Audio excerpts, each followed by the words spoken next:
2019 में जब ये पूरा कोविड की वजह से मुहिम रुक गई थी, तब हमने ये तय किया कि ऐसा ना हो कि हम सब लोग, क्योंकि इस पूरी जो टीम है हमारी जो अलग अलग क्षेत्रों में काम कर रही है, उसमें से ज़्यादातर लोग अब रिटायर हो चुके हैं, लेकिन एक नेक्स्ट जनरेशन को खड़ा करने के लिए मैं उसे बोरी पे बिछा करके उबले चने नहीं खिला सकता।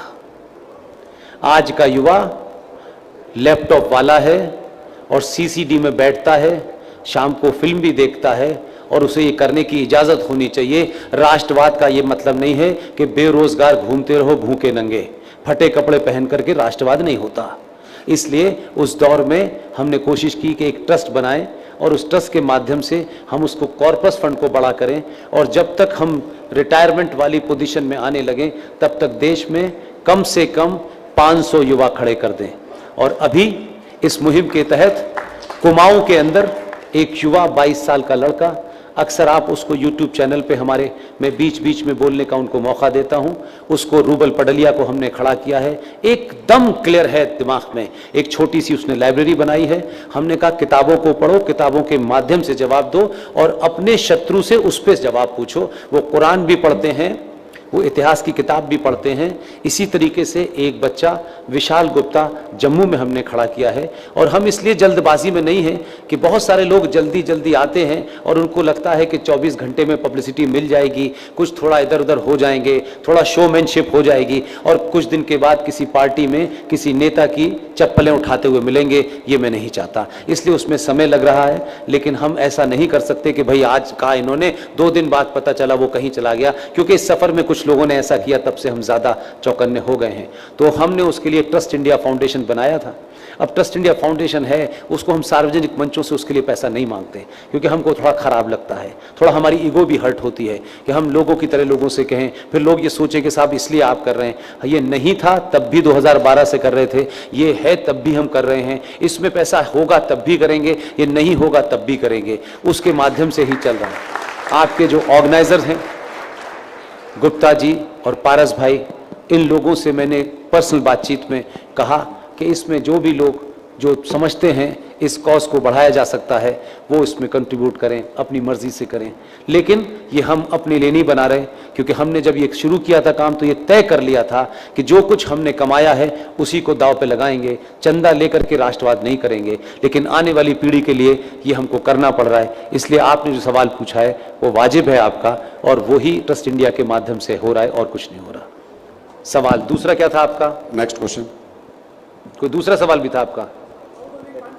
तो मैंने बताया, वो तो इनसे पूछ लीजिएगा। नमस्कार सर। सर ये 252 को हम और इफेक्टिवली कैसे कर सकते हैं अदर देन विधानसभा के अलावा? सर उसमें संविधान ने ये ताकत सिर्फ विधानसभा के लिए कही है कि ऐसा कानून जो केंद्र बना दे, लेकिन कोई राज्य सरकार अगर उस कानून को नहीं चाहती कि उसकी पेरिफेरी में या उसके राज्य में लागू हो, उसके लिए कोर्ट में ये जो राम मंदिर का मामला था ये उसके तहत भी आया था।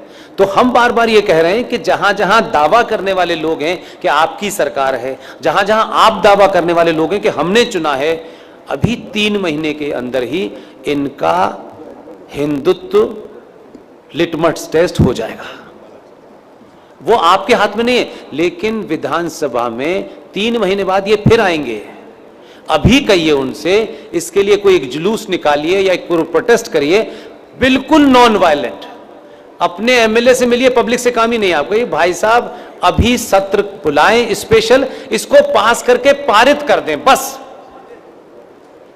बाकी काम हो जाएगा। Thank you sir.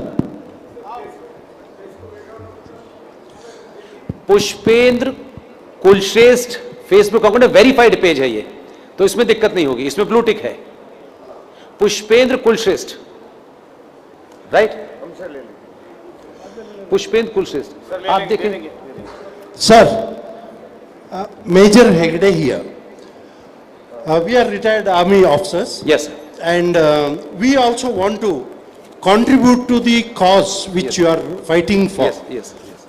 We request you to make a separate cell so that we like-minded people can join together intellectually also and organizationally also. Sir देखिए, मेरा मानना है कि मैं फिर कह रहा हूं कि हिंदुस्तान में संगठन नाम की चीज फेल हो चुकी है। संगठन बनते ही वेस्टेड इंटरेस्ट शुरू हो जाते हैं लोगों के।